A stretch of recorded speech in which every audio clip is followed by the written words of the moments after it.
My name is Dr. Ken Beatty, and I'm a TESOL professor at Anaheim University.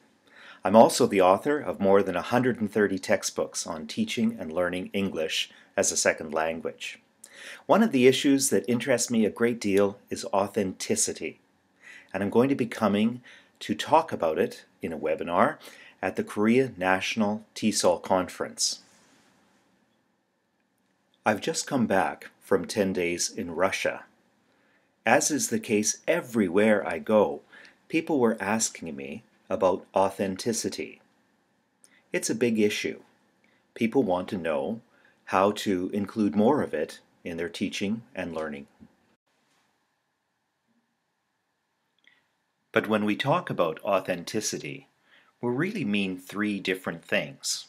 There's authenticity of materials, authenticity of tasks, and authenticity of the situations. Let's look at each of these one at a time. When it comes to authenticity of materials, I've got lots of questions. In fact, I've got lots of questions about everything to do with authenticity.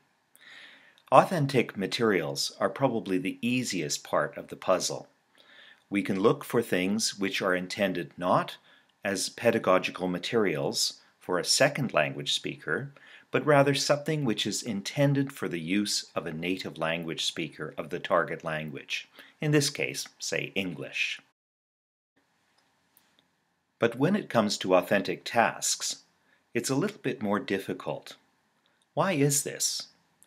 Well, in the classroom, we tend to do a lot of activities which are actually not natural activities outside of the class.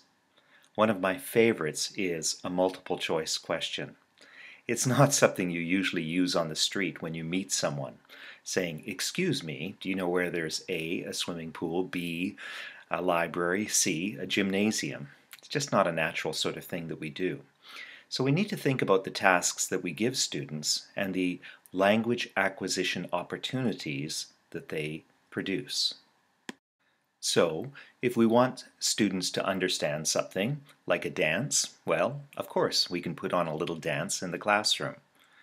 It becomes a little more problematical when we begin talking about other situations in which a certain amount of real-world expertise is necessary. For example, a visit to the dentist's office.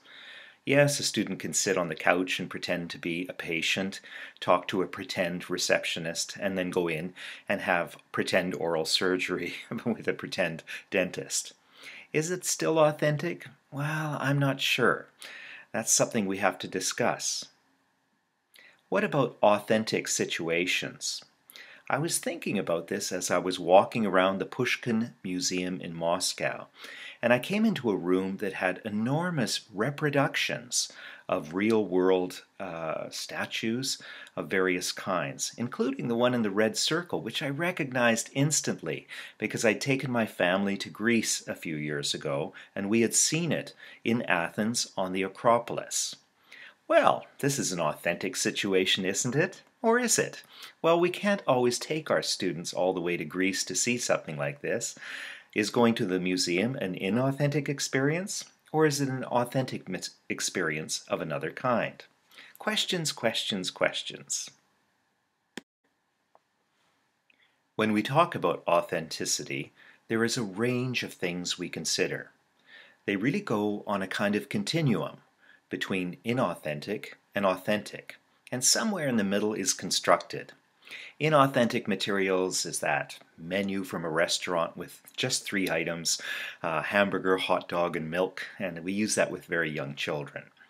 An authentic menu would be something that we did take from a restaurant, completely exactly the way that a first language speaker would see it. But sometimes the language is not appropriate. For example, they might have a name like a Big Whopper or a Quarter Pounder or a Big Mac, when really the language that we hope students will learn is something like hamburger. And finally, there's the whole question around selection.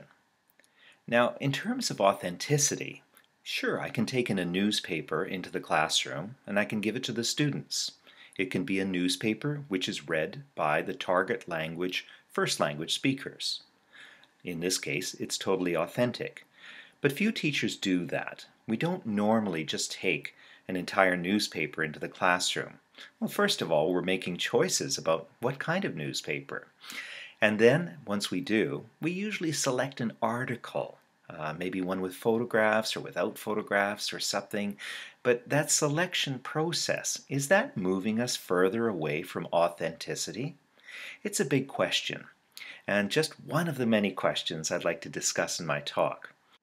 Well, that's a lot of questions, and I hope that we can find some answers together when I come to the TESOL conference to present via webinar at the end of May.